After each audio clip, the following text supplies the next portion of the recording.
有趣嘅地方就係佢唔係真係咩真理，佢係亦都唔係同你講緊道理，佢係拋過一個嘅議題出嚟，議題出嚟，一齊傾然後有唔同嘅角度，你可以去用你自己嘅經歷啊，你自己去分析嗰件事係咩一回事。咁所以我自己喜歡睇哲學或者聽哲學嘅一啲嘅思想嘅時候，好 open 嘅，係可能會衍生更加多嘅問題。但係我覺得人生就係其實不停會發現唔同嘅問題，然後就用自己嘅方法，用自己嘅經歷去慢慢去拆解佢咁樣咯。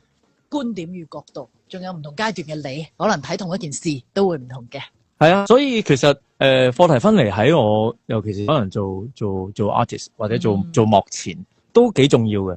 你成日會可能睇到唔同嘅評論啦。咁我究竟我自己用咩心態去睇別人去嘅評論咧？就係其實呢啲嘅係佢哋嘅感受，係同我冇直接嘅關係嘅。同埋保持清醒。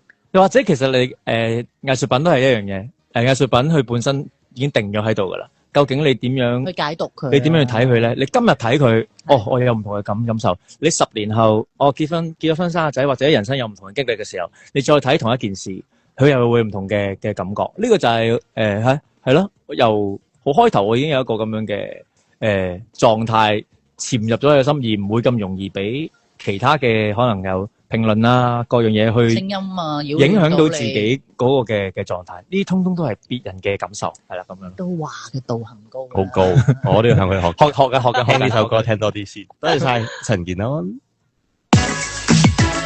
叱咤樂壇，陳健安，熱鬧樂壇。